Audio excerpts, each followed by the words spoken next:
There are two ways you can read Japanese novels. There is the fun way, and then there is the serious way.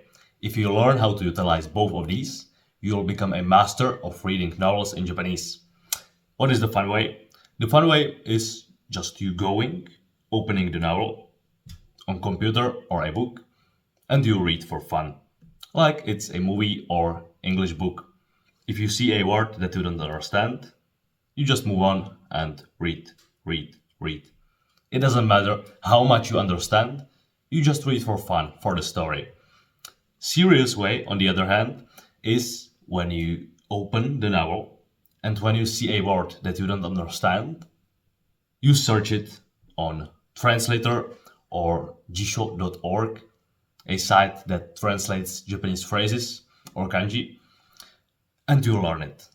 You stare at it for a while and you try to remember it, and then you continue reading. Now, every time you are bored, you can just go and learn Japanese the fun way. Read and nothing else. No translating, no annoying stuff or boring. When you cannot be asked, you don't have to be asked. When you want, you can learn Japanese in the serious way, lie down and decide that you are going to learn new vocabulary, and then proceed with it. By the way, if you want my personal help with learning Japanese, first link in the description is my full Japanese course for beginners, so you can go and check it out. Now, you don't actually have to understand the words you are reading. The only thing, you need to understand some. So don't choose a super hard novel, but if you choose something that you understand half or third of it, it's enough. If you read in the fun way, you aren't actually going to understand the story, but still you are going to understand something, and even like this, it's kind of fun, at least for me. In the serious way, you are going to have a lot of words that you need to revise and you need to learn. The way I do this is that I read and ignore some words, but I register those which I see often. For example, I saw the word taberu 5 times, so I decided I will search it up, and it means to eat. So now I know. And I know it's not going to be useless to learn it, because it is probably a commonly used word. Now, most of the words on the screen, which you cannot read, are probably written in kanji. That's why kanji is going to be helping you the most. If you know how to read the kanji in a word, and if you know what each kanji means, it's going to be much easier to understand and to remember the word.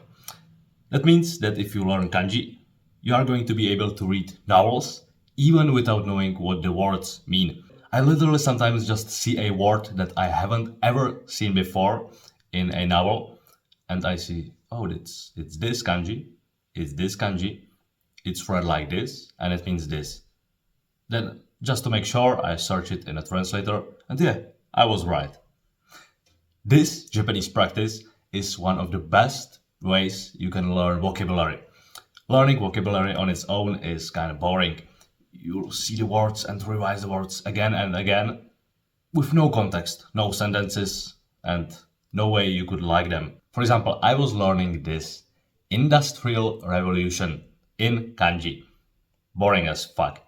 Now, when you are able to read Japanese novels, and that is the way you are learning vocabulary, and the best thing is that you only learn the words that you are interested in knowing. You are reading, see some words that you don't understand, but you ignore them. But then there is the one word that you see all the time and you don't know what it means. Search it, and this is the way you learn vocabulary. It's going to be much more fun, and you are going to remember much more. Now you know how to properly read Japanese novels and how to read them in the most fun way. As I said, if you want my full Japanese course for beginners and join my community for people who are committed to learning Japanese, first link in the description. When you trust me enough, you can go and check it out. If you like my mission and if you like this video, you may subscribe to my channel. And if you want my personal help for free, you can write a comment, maybe I will respond. Goodbye.